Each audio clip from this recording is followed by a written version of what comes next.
Hello and welcome to Talking Dogs on a Monday. As you can see, I'm a little bit different than normal. I'm using the iPad rather than the computer, which actually exploded on me this morning. I thankfully got through the weekend, but as you can see, I am still here and I'm joined by two very special guests. Of course, the Exile Dub is with us as always, talking about the Derby of the South, and what better man to discuss the action at Curraheen Park on Saturday night than one of its greatest supporters, Jimmy Barry Murphy, the legend that is Jimmy Barry. Jimmy, it was a tremendous night at Cork on Saturday night. I suppose many of us were a bit apprehensive about the crowd, but I'll tell you one thing, it wasn't too bad at all, and everyone knew the brief. As soon as the halftime struck in the rugby, they were out in the stands, providing a great atmosphere for what was a tremendous Laurels decider.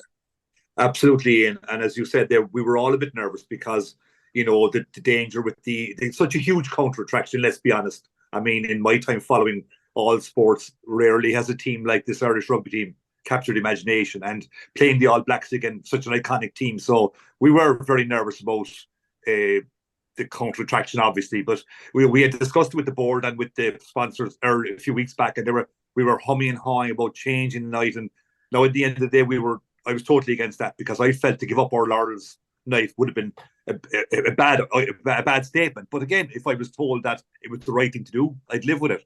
But we took it on in the right way, embraced the occasion.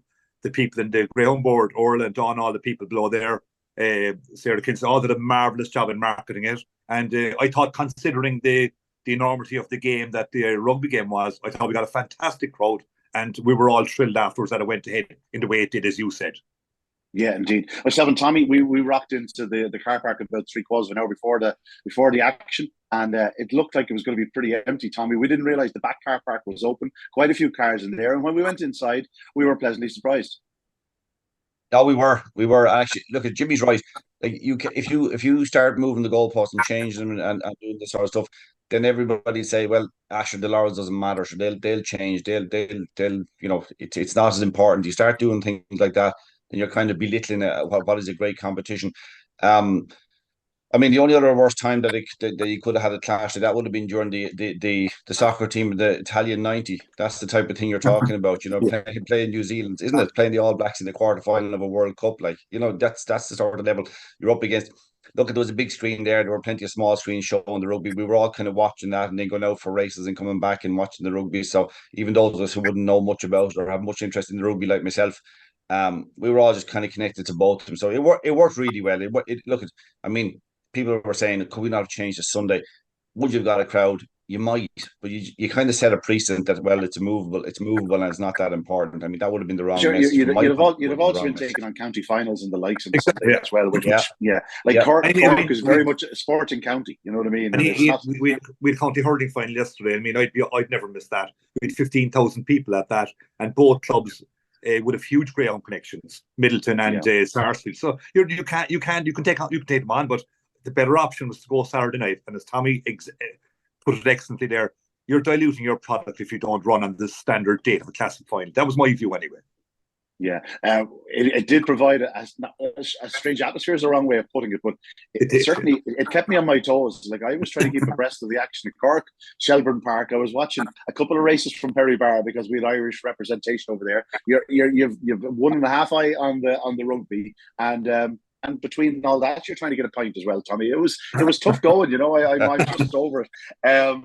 Let's talk about the competition and the race itself. There was some wonderful, wonderful action through the Laurels. We were left with a very intriguing Laurels decider. Tommy, we spoke about it before racing on Saturday night, and we said that, as you said, we've had Laurels finals in the past where there's been a real superstar in it. They don't always win and whatnot. But this year we had a couple of potential superstars and then a really, really talented backup team, and as it was one of the backup team that came out on top. But we sort of spoke just ahead of racing and said, I suppose if you were a layer, you'd like to be taking on both the big two in the market and then see which way it falls, because if you lay both of them for equal amounts, you wouldn't have lost too much money. And as it was high trend. One of the dogs that I first put a pen through, I really didn't fancy him, just given the proximity of Jack Tavern Bolt and his inside. I thought himself and Jack Tavern Bolt would clash. As it was, couldn't happen. But you highlighted high trend a couple of weeks back that like he is a real Laurels type greyhound. The dog is professional at boxes, and if you get around that corner in front, well, the ball's in your court, and that's exactly what happened on Saturday, Tommy. Yeah, look, in terms of the Laurels final, and I said before on RPG TV that there wasn't a superstar in it, but I would take this type of Laurels over any other type of Laurels in the sense that I love to see Greyhounds coming through, Greyhounds that we can look forward to next year, not just for this Laurels, but we can look forward to next year. I prefer it's a bit like 2-year-olds in horse racing. You're excited to see what's next or what might be coming down the line. So even the Laurels itself is important. It's a huge to win, so it's a great success for High Trend. But actually, give me that type of Laurels where you have you still have Carrick Aldo, who we don't know quite how good he might be over 5-5. You have Jack Tavern Bolt, who was on a real up, looking for 10 in a row. You have Role Model. Actually, Easy Razzle Role Model both came out in Munster Oaks. They were first and second in the Munster Oaks. They were second and third in the Laurels. I mean, I think it was a terrific final. I'll go into details in a few minutes, but I think it was a terrific final. And but for the beauty of Greyhound racing, which is what happens in split seconds. I mean, talking about 0.01 of a second, like what happens in that changes the whole race. So it had everything. It didn't have the result that punters might have wanted, but it had a great final and it had a great result for the bookmakers, I suppose. Yeah, this is where, Jimmy, we have to ask you. Obviously, the Friends of Cork Greyhound Racing have been sponsoring the Laurels for the last few years, and you've been absolutely gifted with the most remarkable Laurels finals over the last 5 or 6 years. And here we are, another one. You got Bar One Racing on board. Barney gave you a name check the other evening. He says that you were pretty influential in getting the sponsorship over the line. And I suppose you don't want to see the Lairds winning too much money, but it was a decent result for them in their first year. Like, they got caught with their pants down a couple of weeks ago with Carrigaldo. They went 2-1 each and two. It seems the whole world was on them at 2-1 that night. But a good result for the sponsors and a very competitive contest. Absolutely, and I think they got it back in spades last night or Saturday night, and they also got it back in the long odds betting. I mean, they couldn't have dreamed of a better result, and the Lairds on the track, I know, had a bonanza of a night, so they're happy. But I think you both said it there, and I agree with Tommy totally. It was kind of Laurel's final that you'd love to have, because the 6 finalists going into the final, every one of them thought they had a chance. They can all do 28-20, 28-10, getting the run of the race. But that was the intriguing part about it. The trap draw made it a fantastic final because of that. Again, I suppose I have to refer to it that it goes back to saying that the trap draw in Curraheen Park is absolutely crucial. I mean, trap 1 we thought was ideal draw for Jack Tavern Bolt, but it didn't work for him. But trap 6 is a particularly difficult trap to win out of Cork. And I'm not sure. I tried to check last week. Has any trap 6 won in the Laurels final since we went to Curraheen Park? I don't think it has. Was there maybe one? Cash and Legend, I'd say. Was it? Yeah, okay. But I'm just making the point that Trap Draw made it an intriguing final. The sponsorship with Bar One has worked fantastically. They've been brilliant to deal with, and we've kind of more or less passed on the mantle to them now, even though we still have an association for the next couple of years, which is great, and they're thrilled about that as well. And I know the Greyhound board are. So it's been fantastic. Starting out the Laurels, I thought it was not laden with the top talent we've had in recent years, but it turned out, as Tommy said there, to be all the more intriguing, and we got a classy final and people really enjoyed it. That's the main thing. Fantastic final again, and plenty to look forward to next year. Yeah, absolutely. Yeah, you said it. It wasn't an entry that was packed from start to finish. Like, if you go past the top 10 or 12 in the betting, or the top 10 and 12, you'd have said there wasn't an awful lot of depth, and yet most of them progressed, and we were left with a tremendous final. Like, the rank outsider in the party was Role Model. And Jimmy, you're in Curraheen Park a lot more often than I am. It's very rare you see a 318 done around Curraheen Park. Role Model absolutely pinged from traps. Like, I met Owen McKenna and Sean they were coming off the track as I was walking out the presentation, and like, they were absolutely chuffed with her. Like, she ran her heart out. To get her to do 318 in the final is all you could do. And if it falls in your lap, then so be it. But they did everything they could, and she produced for them. And just going around the first bend, Ian, I thought it was going to be a renewal of the McKenna connection with the Laurels for so many years with Jeremy McKenna. What a record he had. And I just thought for a second, but she did move slightly wide or middle, and that gave Role Model a chance to go up the inside. And as Tommy alluded to earlier, we look at what happened at the last bend, and as you were saying there, fractions decide these contests, and Easy Razzle, just for a fraction, went to go on the inside, and as we all saw, Role Model wasn't giving up that. He's a bang railer, and that's Greyhound racing. It was a phenomenal finish. I thought she was going to get up on the run-in, but so be it.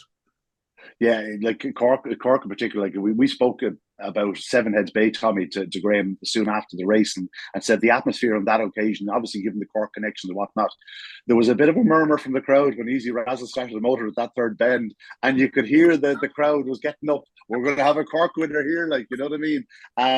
As it was, High Trend, who had gone up well on the inside, had cleared Jack Tavern Bolt. He stumbled slightly at boxes. It was actually Graham Holland that said it to us, or was it David Byrne, actually? It was David Byrne that said it to us afterwards, that he said if you look carefully, he just took a little stumble at boxes, and that was all High Trend needed to be in the perfect position on the opening corner. And thereafter, well, we know exactly what happened. Yeah, I think that's the split second that decided the Laurels when Jack Tavern Bolt stumbled, because he's actually a dog. I thought that, even though I thought he had a terrible draw in the final because of High Trend being in two and preferring to be in towards the rails. I thought Jack Tavern Bolt, what I'd seen in the semi-final, was an explosive dog that would push something out of the way if he needed to. And with that power he showed into the first bend. So the other night, he actually broke reasonably well and was positioned to do exactly that, to push High Trend out of the way. And if you watch the race over and over again, just from traps to the first bend, he stumbled. And that allowed High Trend get the position a bit easier. High Trend flew out anyway, as he does, but it allowed High Trend get that position a bit easier. But also, it actually ended Jack Tavern Bolt's race, but it also ended Carrick Aldo's race, and probably Glory Baz, because when he stumbled, he kind of fell back, lost a bit of momentum, absolutely flew to the bend, Jack Tavern Bolt. If you watch that again, I don't think people appreciate that. He recovered so quickly and absolutely flew to the bend, got checked up behind High Trend because there was no room to go inside, and checked out across the bend, hit Carrick Aldo. I think Glory Baz might have been involved in that kind of skirmish at the bend, and that ended Carrick Aldo's chance, Glory Baz's chance. And actually, Easy Razzle tracked beautifully, just sidestepped the trouble at the bend to move into third place.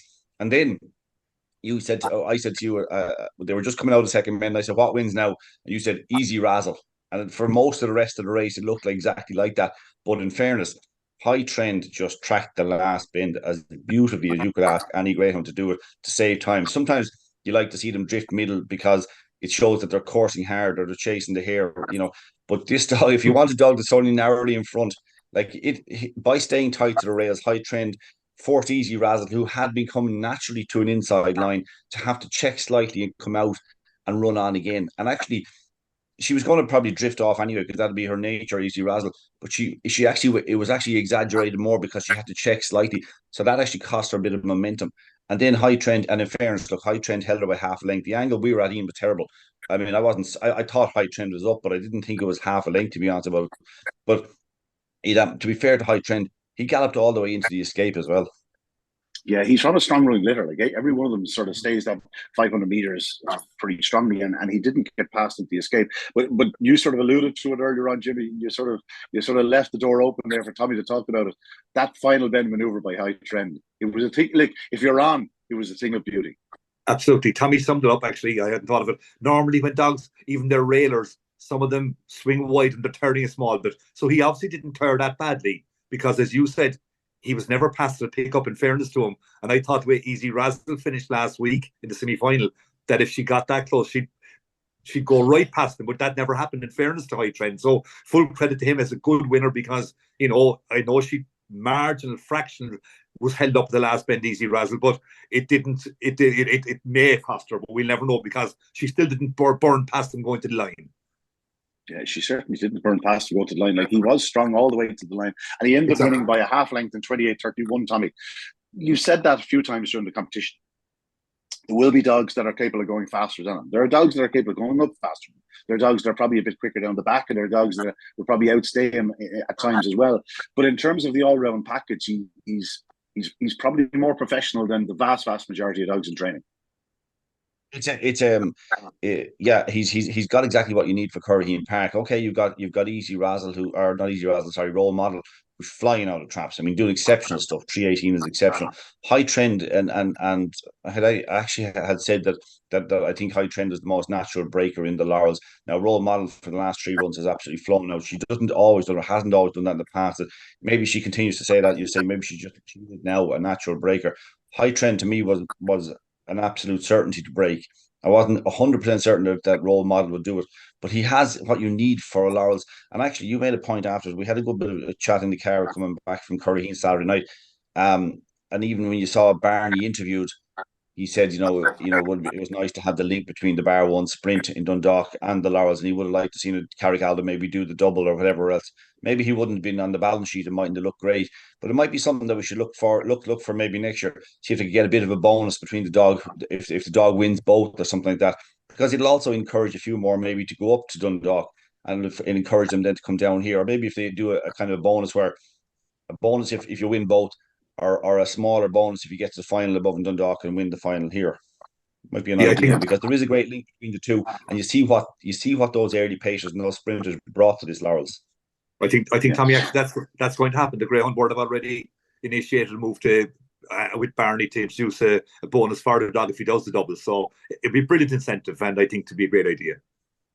We were speaking about it briefly ahead of racing on Saturday night. We spoke to Racing Post TV, and I said about the Laurels is a very special place in the calendar, Jimmy, because it's the one classic that's not confined to anything in terms of dogs, bitches, age groups, and whatnot. That's really based around early speed. Like it's the first, it's the one true 5.25 yard Laurels or 5.25 yard classic. It's sort of, it encourages old fashioned early speed to come down and chance their arm. Absolutely, and it, as you said already, and Tommy said it links in beautifully the Bar 1 sprint in Dundalk, which is a great race in itself. And again, so they're a marriage made in heaven, those two events. And I remember watching you interviewing David Murray straight after Dundalk Bar 1 sprint, and he said straight away Laurels and Cork. So that is an obvious thing, but other people might be tempted to go for Derby with him, but he knew where his goal was, and I think he was just a bit undone by the draw in Cork. So that is a great link, and I hope something hopefully we can develop. Yeah, of course, David Murray now still has unfinished business with the Laurels. Tommy, we've spoken plenty of times about Brodie's magic and how close he went. Carrick-Aldo's only in August 21. Like, there's every chance to be back next year. A dog with proper early speed, as you said, just never once trapped at Curraheen. Like, when you consider the 2 or 3 starts that he made in Dundalk, especially in the final, there's still a monster run around Shelbourne Curraheen Park coming from him. I'm sure his next run will probably be, I'd say, Shelbourne sort of Winter Racing Festival will be on the agenda. But it'd be very interesting to see what he could potentially do when he does get that start right. Yeah, I found the final difficult, and as we talked last week with Rob Catterson on it, like I would have been talking to myself for a fortnight had he won it, and had I not tipped him, because I think there's something special in him. I like a 27.70, 27.80. I think if he does things right, that it's in there. But he's remarkably inexperienced over 5.25 as well. We might be forgetting that a little bit. Remarkably inexperienced. As you said, Brodie's magic, beating a short head in the neck in a Laurels final, and now Carrick-Aldo in a final again, and just things didn't happen.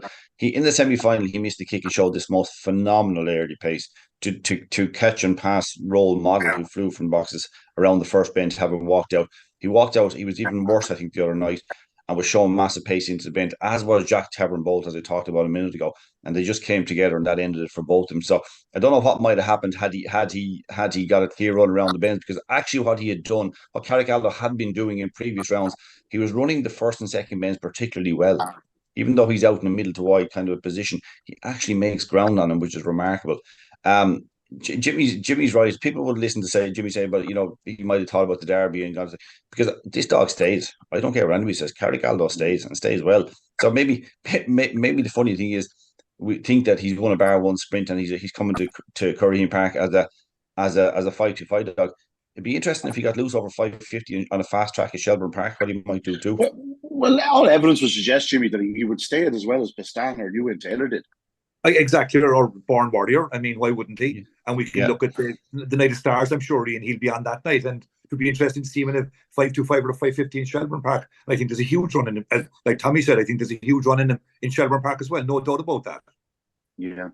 We'll get back to High Trend. Looking forward to Night of Stars. I'm sure we'll see a lot of those Laurels final dogs and Swords Rex, all those. They'll all be there, I presume, again. Looking forward to that immensely. Oh, big time. Yeah. Like it's really set up this year. There's a lot of good dogs around over all distances. Like, even we'll get to the remainder of the undercard now in a little while, but like there was a great 6-bend race where there was 4 top class stayers, and yet it was the 2 4-bend dogs that set the gallop and made it interesting. We'll get that in a minute, but let's get back to High Trend briefly.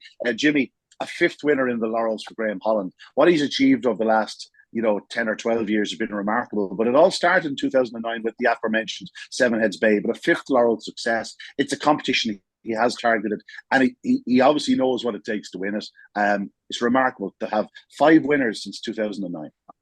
Phenomenal, 5 Laurels winners, as you said, and he knows what it takes. He has been a huge supporter of Curraheen Park, and even when we took over the sponsorship of the Laurels 3 or 4 years ago, he immediately made it clear that he'd be a massive supporter of it, because you're always afraid that the quality of dog might not come, but he really has been a massive supporter of the Laurels and Curraheen Park, and what a trainer! 6 winners on the night last Saturday night. I mean, great achievement. I think he took something like 50,000 out of the track on Saturday night. So he has to come back every year anyway, certainly. Yeah, and yes, his other 2 dogs were 4th and 6th, and they played such a big part in making the Laurels what it was. We heard a remarkable stat soon after the race, Jimmy. We were talking to David Byrne, and he pointed out that the Pillar Syndicate had 16 runners in Curraheen Park this year. The first 15 had won. Jack Tavern Bolt was their first loser in Curraheen Park this year.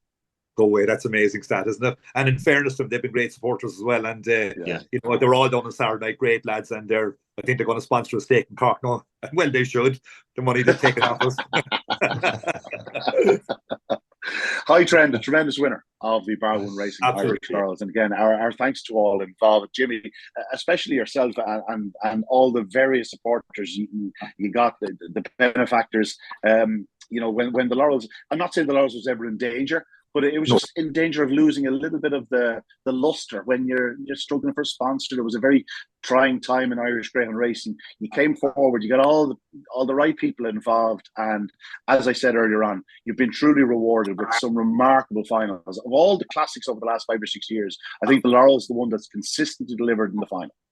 That's interesting you said that, Ian. Yeah, as you said, we're going back over it now, but at the time we felt that if we lost the Laurels, or not lose it, but its stature was reduced, then Greyhound racing in Cork would have been severely diminished, I felt. And that was why Tony Winters, myself, Damien Holland, a few other lads got together, and we really worked hard. And the support was phenomenal. And we've covered it before, but we managed to maintain the stature of the Laurels and the status. And that was the most important thing, because there's several events around the country that we know have lost their luster because of the lack of good sponsorship. And, I think every track needs a standalone event every year. That's our standalone event, and it is.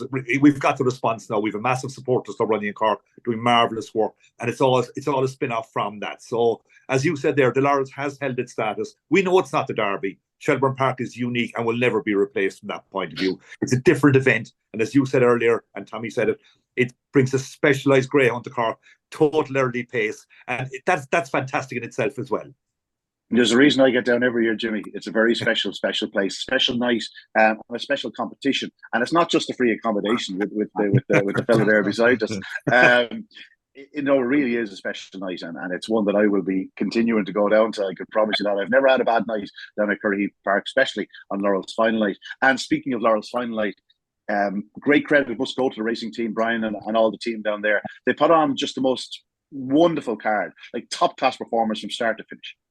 Yeah, I must say, and full credit to the Greyhound board as well. Derek Frahel in particular has been fantastic support for us in Cork. And as you said there, Brian Collins and Darren Hogan, I'm going to Cork racing a long, long time, Ian. I never, ever saw a better card in Cork than the one on Saturday night. I think I said before the race on Friday in an interview, I would say every top dog in the country, pretty much apart from the Yvonne Barry final in Dublin, every top dog in the country was on show in Cork, and that's why it would have been shattered if we hadn't got a big crowd, because the standard of racing, you'll never see that again. Well, we will next year hopefully, because the board are supporting it because of the attendance and the atmosphere there, and I think dogs come. I mean, I was thrilled for a couple of people, and we'll go back to the rest of the card in a minute. I was thrilled for a couple of other people who had winners on the night, because like Skippy Gilbert, for example, came down for the consolation, had a bad draw, it appeared. I was thrilled for him. He sported Laurels great now, and unlucky not to make the final, but a couple of things like that are great as well, and it shows that people will travel, and if the prize money is good, which these dogs deserve,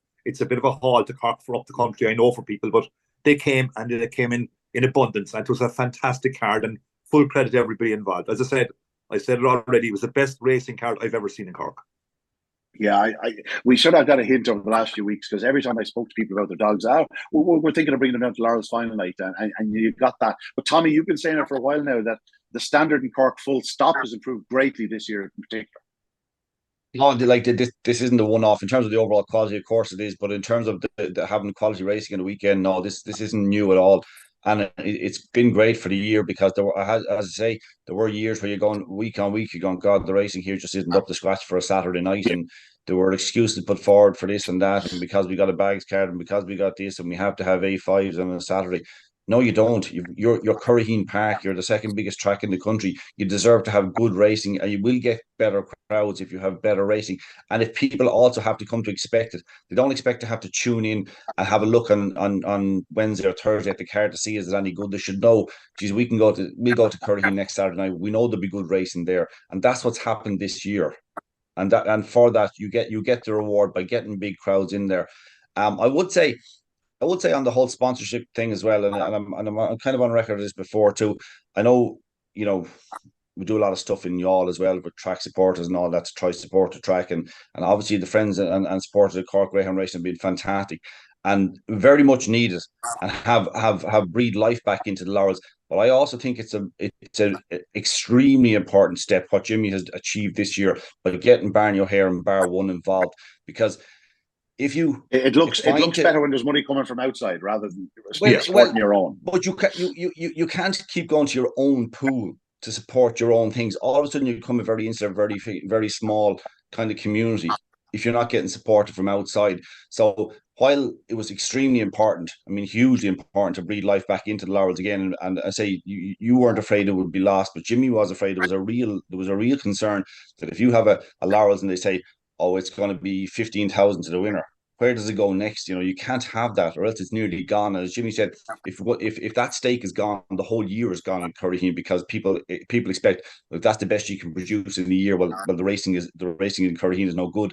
That's not the case because of what they've done. But this step to me is as important to get outside interest in it and get it sponsoring. That is hugely important for development. It's like a reward, even though it took hard work in Jimmy's part. It's like a reward for what you've done for the last few years, because they as you talked about it so many times, Ian, the standard of the finals were remarkable, and the result and the couple of local successes were huge and everything. And even to a difficult time through COVID, we got the kind of stuff that we needed in Curraheen Park. And this is kind of a reward for it, because if Jimmy goes to Barney, goes, will you sponsor the Laurels? And Barney said, well, let's have a look at what it was like the last few years. You go, wow, actually, do you know what?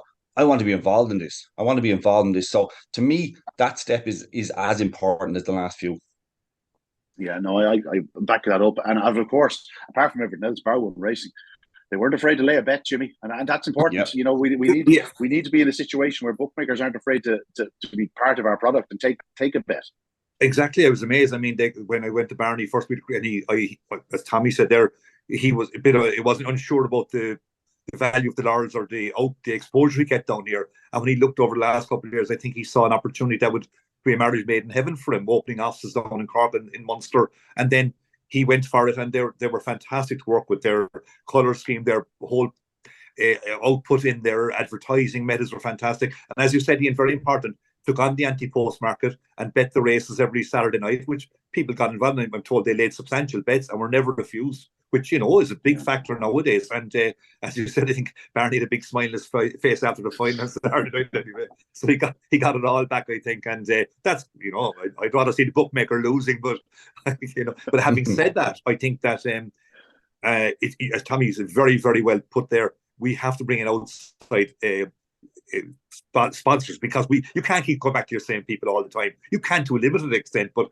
I think what we did was just purely once off, and it gave us that great cushion for 3 or 4 years to work on getting an outside sponsor. And Barney, he's been in Dundalk, he said, for 18 years, I think. So hopefully we'll have him in Cork for as long as that as well. Well, let's hope. Let's talk about the undercard. Like we spoke about the top class racing. Go ahead, Tommy. Sorry, just before we get off the Laurels, just because I think we might have underplayed High Trend a little bit. He's obviously a dog that this is like you have talked about Graham and what a great affinity he has with Curraheen, with the Laurels and all that. If you look at this dog, he made his racing debut on the 10th of June. Yeah, it's crazy, isn't it? He like that's remarkable progress in a very short space of time. He obviously had some sort of maybe small issue along the way. He trialed back in October. His first official trial was back in October. He trialed again in February, trialed again in May, and raced in the, imagine, the 10th of June. A dog that won the Laurels hadn't raced until the 10th of June, and that's what I talked about. How exciting this Laurels was. I prefer this Laurels to any Laurels. This is like watching the top pups coming through. This is like except for they're not pups, they're now top quality dogs. That's the type of thing I like to see. That's more exciting to me than having a dog who was a star last year coming in and being the headline act the whole week, the whole through all the way through the Laurels. And what I said stands, and I was borne out in the final too. Every single week, and that's the best thing about this Laurels to me. What I remember most about it, every single week this Laurels delivered proper heats, proper races, every single round. A couple of absolutely belting, clashes through the early rounds, and each and every round. It's also great that he started in Cork, Jimmy. Like this is yet another star to emerge from the Dennis Linnan Solicitors Open and Race Day. Right. What a competition that was this year. That was fantastic, and that's been the trend for a couple of years now. In fairness to Dennis Lennon, great sponsor, and there have been some superstars out of it. And I think you alluded to it last week as well. The unraced final, the Hennerty final on Saturday night. There's certainly going to be huge stars out of that in Shelbourne Park next year. New Curly, obviously, Johnny Lennon's bitch, Droopys Drape. They think a huge amount of her. Didn't get a run on Saturday night. And you've got Paul Hennessy's dog, the Barefoot dog in Trap 1. He's going to be a superstar as well. So they're great stakes for starting off. And it's great for Curraheen Park to have these development stages, as Tommy said, and they come back to Cork. And then we see them throw the Laurels as well and hopefully go on to bigger things in the Derby next year, which is always the ultimate goal. We all know that. Yeah, it's pointed out there. Like he only had 3 5-2-5s, Tommy, before Dundalk. It was a little bit unlucky in Dundalk not to get a couple of steps further, and then had 1 5-2-5 in Shelbourne Park, and then straight into the Laurels. So like from an experience point of view, his 5-2-5 experience is as limited as any other dog in the competition, and never mind the final. He is going the right way. There's no question about it. But just given his professionalism, his early speed, like he's a dog you always have to keep in mind. As I said, there will be dogs that'll do things faster than him. But I'll tell you one thing, I'm not sure there will be many do everything as well as him, consistently. He'll turn up at the Night of Stars, you'd imagine, or a Winter Racing Festival. So they say, 5-2-5, he could run the sprint. He could even have a crack at the 550 if you wanted. But wherever he turns up, Tommy, he's worthy of respect. He certainly is. And Graham Holland, when he was talking to Barry, being interviewed after the race, made a very important and great point. He said he felt the Bar 1 sprint really stood to him. Like and it would, because you think about it, you're up against probably natural breakers and excellent greyhounds, if you know what I mean. You're up against really top class sprinters, dogs that allow no quarter. They give no quarter because you've got to flash out and get a position early, and be in a position in Dundalk. So he actually felt for the dog's development, and that helped him. He's only had 13 races and he's won the Laurels.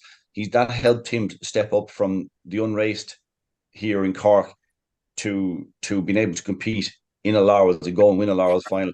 And yes, look at when you get a race as hot and as the Laurels final, as competitive as it was, and with a lot of dogs with early pace, you had 5 early pacers, then you had Easy Razzle, who was the stayer amongst them. I mean, 9 out of 10 times, if you don't know what you're going to back in that, you'll probably pick the one you say will definitely be in front, or will have be in front along the rails. And that's what, it's funny. Laurels tend to work out right in the end, even though Jimmy, we may not have backed the winner. They tend to work out right in the finish. You can look back at them and go, yeah, that kind of made a bit of sense, to be honest about it, even though I didn't see it beforehand. Yeah, no, and it's funny. I only watched the replay again there this morning, and while I watched it a few times, you only realize he only hit the front between the last 2 bends. Like, it wasn't like just my mind's eye from when I'd seen it the first time, thinking, sure, he led off the first corner. Yeah, when the bitch stepped out, he was never in front actually until between the last 2 bends. Yeah. No, that's it. High trend. A tremendous Laurels winner on the night. Good race. Let's talk about the undercard. And you said about the top class dogs from start to finish, but there was also a lovely little mix there. There was a couple of stakes as well, Jimmy, the local dogs. It kicked off proceedings. The Not Brogan Glen dog got proceedings underway, 30-10 over 550 yards. It was a good run, and it was a good way for people to start. I know 1 or 2 people backed this fella. Trio paid €267. We were under the stands kicking ourselves because Jim, who would be with Tommy, said before the race, he says, I think the bottom will lead, and if he does, he'll win. And we were looking at the 267 trio going, that was one that slipped by us. The much maligned Trap 6 finally came good in the first race. we're all giving out about it, but he ran a very good race, and that's a brilliant local stake with very good prize money. And it was one of the initiatives when we started off that we'd have a final for local, less of the top class dogs, and it's a very, very good race from that point of view. And it gives the local owners a great night out on the big night. And as you said, there was plenty of variety on the night. I thought there was some incredible races on the night, I must say, and a couple of highlights for it's always a bigger highlight. You back a winner, of course. Who you telling? Speaking of which, Tommy, Balnakill Alf won the second. We stole a bit of the 4-5 without, which looked to steal. I backed him as well to win it. 7-4, he obliged that. Didn't get the start, but showed good determination in the opening corner to win. And then a few minutes later, Gaytime Hugo completing a quick double for Graham Holland. Two classy animals. They can both both turn up at the Winter Racing Festival, and they'll produce on the biggest stage again. But two good winners at the early stages in the evening. It's a small bit dirty after taking the 4-5. It feels kind of cheap, taking the 4-5 without. It didn't look so brilliant when Morristown Boy flew out from traps and actually had the line and forced Balnakill Alf to kind of pull out all the stops. Burgess Jack just missed the kick a bit and couldn't get competitive. But Balnakill Alf is a dog. I don't know where I stand with him. I don't know where he stands in terms of the future of greyhound racing. I don't know what he will develop into being. He's obviously an extremely fast dog when he does things right, but he must get that trapping right for 5-2-5. I don't mind as a sprinter. That doesn't concern me. I think Connection would be more concerned about him being a 4-bound dog next year. Gaytime Hugo was frustrating as hell for a point, because all the ability is there. He's one of those dogs. He's a bit like the Clonbrine Treaty dog. When he does things right, it can look exceptionally good, but he can make mistakes in race and has done in the past. This is a huge run though, 30-75-7-5, and he didn't lead until turned down the back.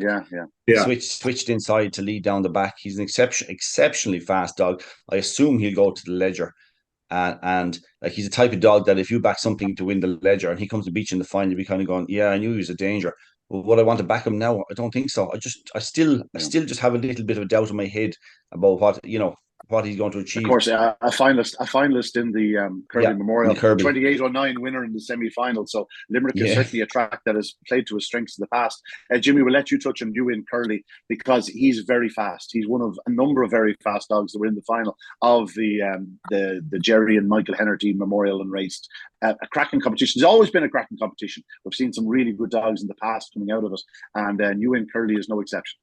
No, I thought Paul Hennessy's dog had the draw to win the race, but these unraced finals, they run brilliant one week, the young pups, and then the next week they're a bit novice still, as you know, and he just didn't trap. And the Secundi, the other dog, he showed incredible early, and like a half brother to High Trend, of course. Oh, that's right. I forgot that. Yeah, exactly. Yeah. Someone said it to me on Saturday night. So he's incredible. He's just not staying at the moment, getting home. But the Win Curley got a run, and I know before this competition started, he was one of the highly touted dogs in it. So, and he proved it on Saturday night. And I think he looks to me like a dog that'll be very much suited to Shelbourne Park. Yeah, very much so. He's New Wing Cuckoo, who is closely related to, he's the Coolivany Pearl line. So like the likes of New In Session and them, a very, very fast family. Rathdown Molly, Jimmy, you touched on us. I was one of the people that actually believed the draw was in her favour with Ballymun Boy and Trap 4. And thankfully, we got involved, Tommy.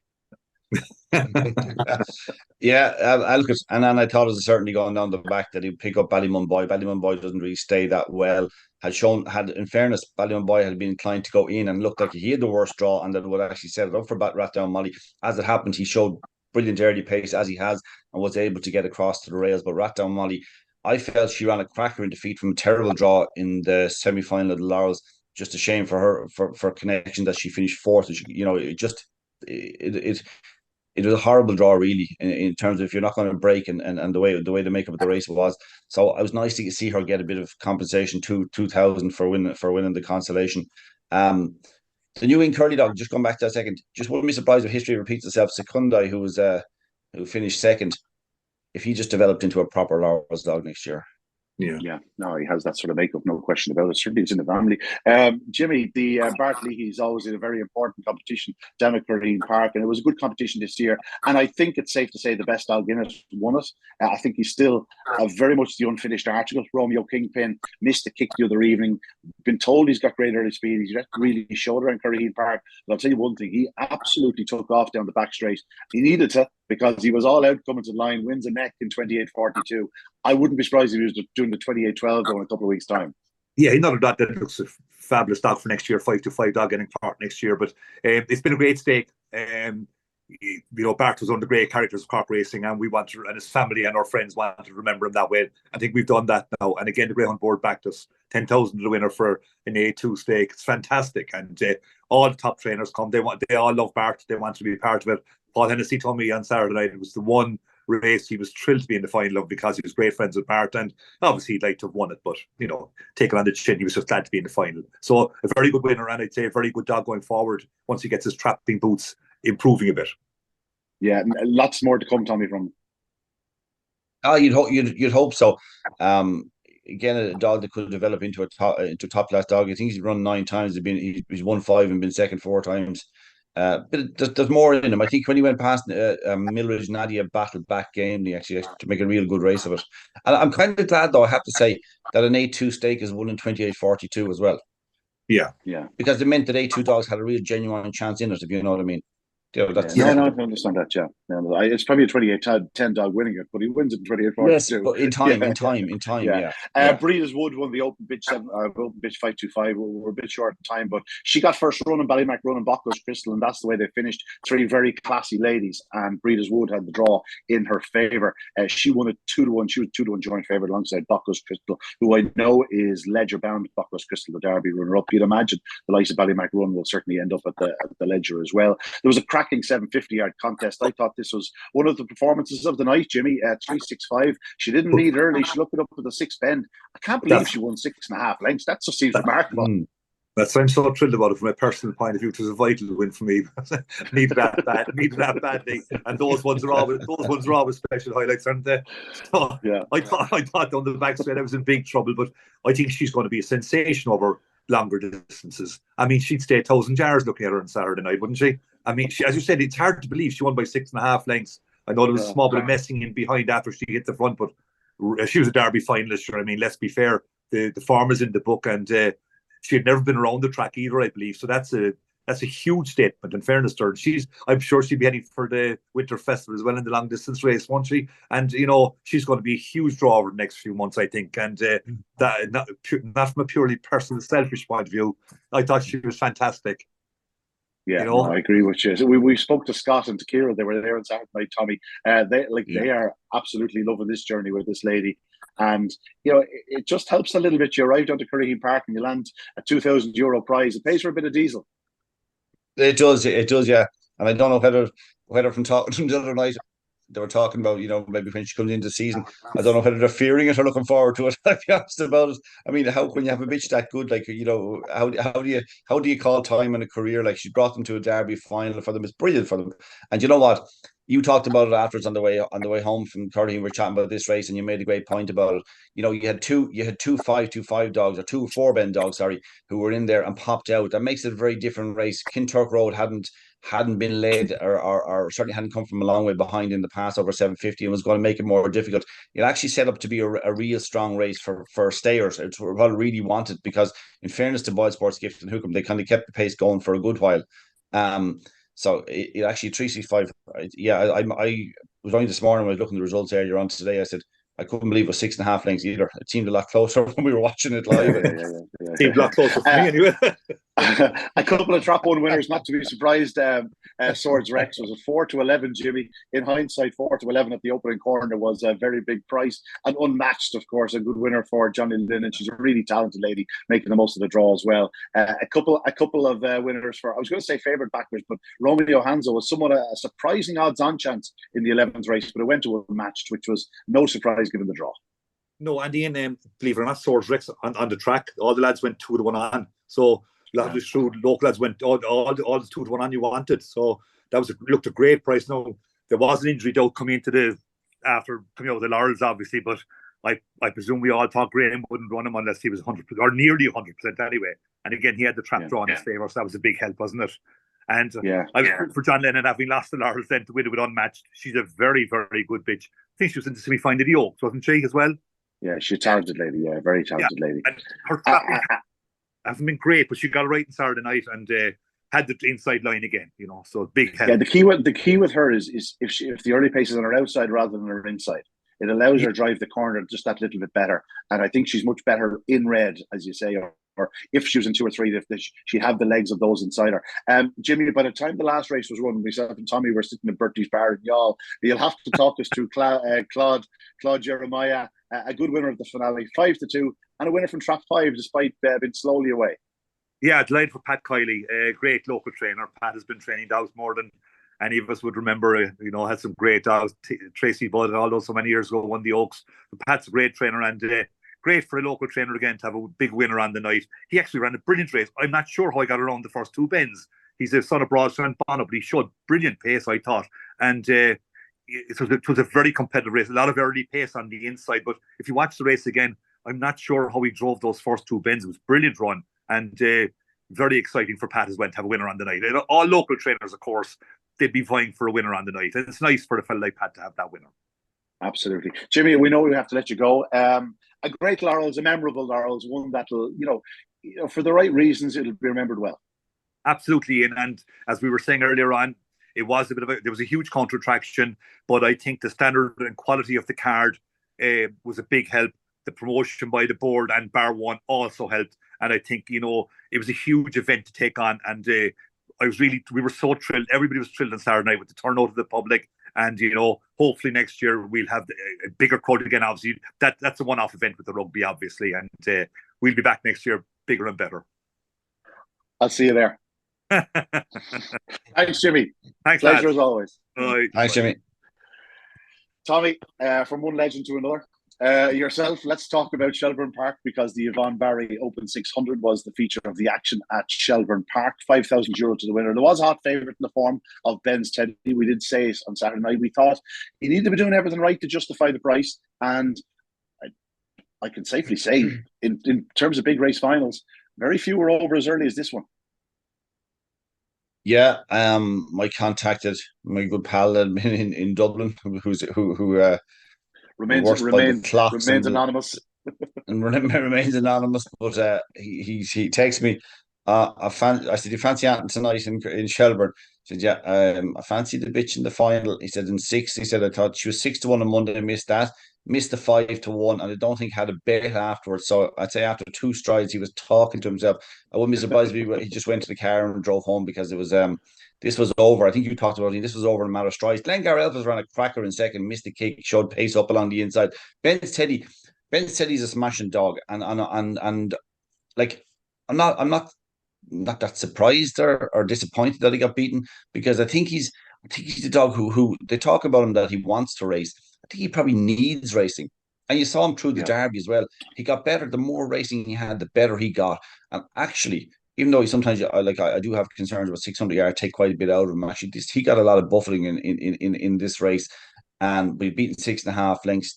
Never really got into full stride.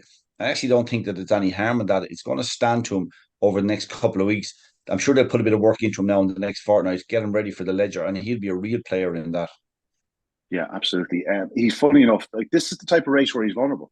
A race where there's real powerhouses. If they get in front of him, and like looking at the breakup the other night, like there was every chance he was going to be fourth into the back straight, and he did make a good start, but just 1 and 5 flanked him pretty sharpish. Jetstream Breeze and Glengar Elvis up his inside. By that point, Droopys Nice One had gone. We know how strong she is. We know how brilliant she's been for John Colman and Mert Lahey. Like, what a star. Like, she debuted in January of 2022. There haven't been too many breaks, Tommy, and she's been there for every top competition. Just like an absolute joy to own, I'd imagine. She's a brilliant bitch, and she's really well handled, because she to keep her form and to she deserves the likes of this, and to do it in such a style too, to make her look like exactly what she is, a top class bitch. This was utterly dominant. Now, it's hard not to like a bitch that will put it in effort in like that week in, week out. I think she was terrific.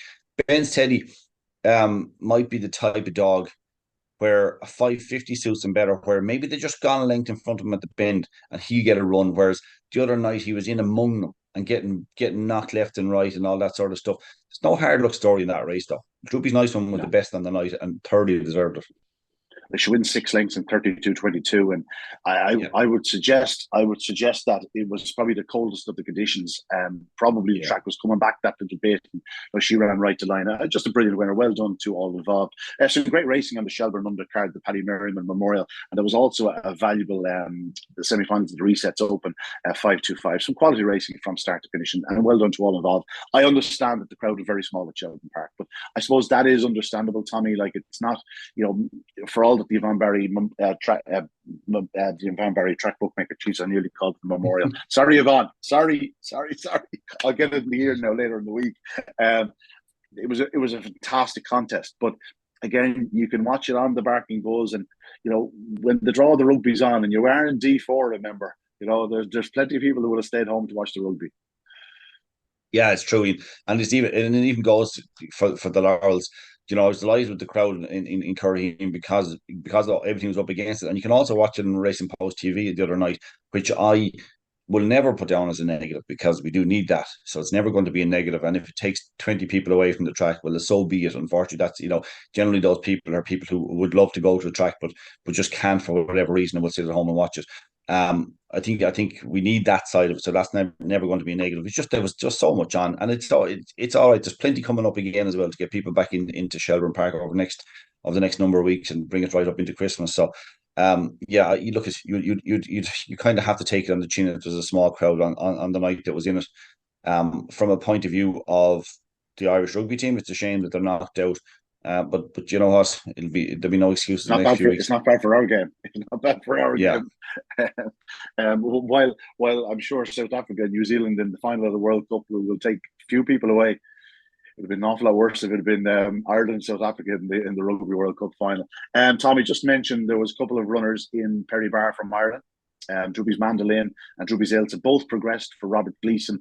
It's great to see the Irish going over. Great to see Robert making the call to bring them over. And I think he's been rewarded because Droopys Mandolin now, with the absence of Queen Joni, she got knocked out the other evening in the heat that Droopys Ailsa qualified in.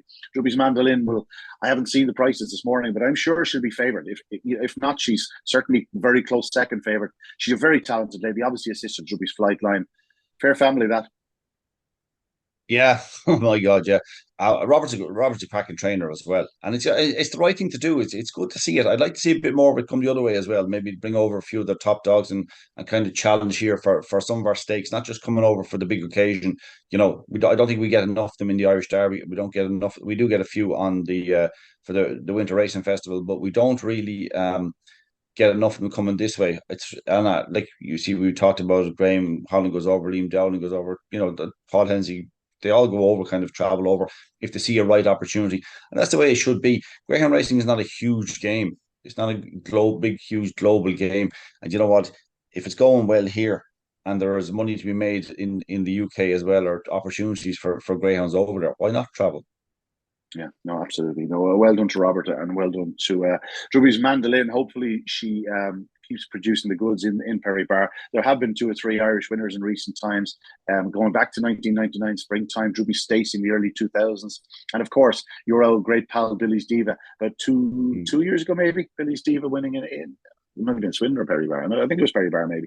But Droopys Mandolin and Droopys Ailsa flying the flag. Droopys Ailsa finishing third, despite suffering traffic problems the first, and particularly at the third bend, she dug in to qualify in third spot. She's progressive. She's a lot more experienced than Droopys Mandolin, but she's going the right way, and she's certainly one capable of playing a part in the latter stages of that classic. You said about the English. I would suggest that there'll be a few coming back this way for the Winter Racing Festival, Tommy, and it's all guns blazing now for that. Of course, we have the Ledger coming up as well. We should have a wonderful Ledger. Worth pointing out that the aforementioned Clonbrine Treaty won at Limerick on Friday night. Good to see him getting back in the winner's circle. Yeah, it is. It is. Another dog that I'm gonna struggle to probably get him right. I know he's a danger every time he'd be in a race in terms of he has the ability to win it. If you could just get him, see him breaking. I tell you what, if he broke in the first round of the Ledger and showed what he can do, we'd be probably thinking that he'd be in single figures to win the Ledger after that. But I just think I'd be cautious backing him. I would have no problem with him going on a win Ledger because of the talent he has. But I think it's going to be a red hot Ledger. We really should, when you see the card on Saturday night in Curraheen Park, we really have the makings, and think about all the dogs that weren't there Saturday night as well. I mean, we really have the makings of a special winter festival. Yeah, no, it really does. It's shaping up. Like, the hardest part is going to be filtering them out. I wouldn't like to Best be, of luck. I wouldn't like to be Michael Dempsey, and I'm sure he'll be roping in Derek so he can share the blame with someone. But best of luck to you, lads. They might have to run a 3-night affair. Yeah, we do have the talent at the moment in terms of greyhound. Greyhounds, we certainly have it in the country at the moment. Look forward to it. Tommy, a good Laurels. One you look back on fondly. Very much, Ian. As I said already, I just think that it delivered every week, and I don't say that lightly. I don't tend to kind of trying to make out something was very good when it wasn't. It really was this year.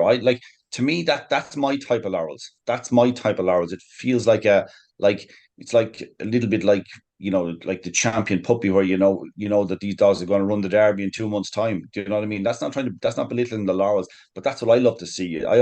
Like, you give me the day in Nace where they have the 2-year-old races, rather than a day where you have 3-year-old handicapped and 3-year-old maidens and all that. I want to see the new stars coming through. And even though, like, you think that what should be the second biggest classic of the year in Irish greyhound racing, that it should be established stars. No, it doesn't have to be. These are, like, some of these are inexperienced, except for the fact that they started off in a Dennis Linehan unraced, which turned out to be quite special. Some of them the winner went and a number of the finalists went to the Bar 1 Sprint in Dundalk, which is always a terrific race and red hot. And they came then to the Laurels. We had 3 finalists that had been in the Bar 1, and we had 2 that had been in the Munster Oaks final, first and second in the Munster Oaks final. I mean, these are proper greyhounds, and they're almost developing. They've developed over the last 5 weeks, even in the Laurels. To me, that's what I want. I don't want to say, oh yeah, look at the Laurels. There's 2 absolute standout dogs in at the start of the competition. That's all we have, and there's nothing else in the competition. 2 standout names, and we're watching them develop or qualify through every week and get to a final and deciding which of the 2 will win, or if only one of them qualifies for final. There's a certainty in the final. That does nothing for me. It's nice to see good dogs running. Don't get me wrong. But I like to see these newcomers that are not debutants, but just budding stars coming through. And that, to me, it actually enhances the Laurels by doing that. If we go and see the likes of Carrick Aldo, Jack Tavern Bolt, and High Trend, and these dogs, Easy Razzle and Role Model, go and do something big in the future, it actually enhances it, because it keeps people referencing back to the Laurels. They came from the Laurels. They came from the Laurels. Even Glory Baz, who didn't feature in the final, is a dog that's open to improvements as well. I know you were giving him a chance in the final. It just didn't happen. But that's not to say that he won't go and do 28-10 in Shelbourne next week, or if he comes back to Curraheen Park next week, do 28-10. That's the type of quality it was. That's, to me, that's what I want. I know not everybody would agree with that. Some people want to see the established stars. Not for me. Oh, sure, there's room for both. There's absolutely room for both. And you touched on it, in horse racing terms. Like, how often have you gone to, let's say, Navan for one of those trials meetings, and there could be Grade 1 winners running in over fences or over hurdles, and you end up talking about the newcomer that ran the bumper and all the way home. Like, that's the way it works. People promise is more exciting than proven ability sometimes. Do you know what I mean? And as you said, these are a young crop of dogs, all with brilliant early speed. And for all that I love to see them coming from well off the back, it's also great to see those ones with terrific early speed. And this was a real race, and as you said, this Laurels was there for the taking right to the very end. And High Trend wasn't the most popular dog in the final, and yet he emerged a very good winner. And again, that maneuver off the last bend will stay with me for a long time. From the angle we were watching it, it was right under our nose. It was just brilliant to see. Yeah, we were right across the angle of the bend, where you could see that Easy Razzle was coming and making a run, and there was no room whatsoever. But had he moved off a little bit, course middle even, she'd have gone through the inside and might have won it. Who knows? Because he was game to all the way to the line. It's not to say he wouldn't have battled on, but like, she was going to get a greater opportunity. It was a brilliant move. I think, like, as I said numerous times, it delivered every single week, and it delivered in the final. It wasn't the result that we were expecting. I kind of look at the way it is. I had said to a few people during the week, I have to tip something in the final. I think we talked about this last week. I have to tip something. That's the job.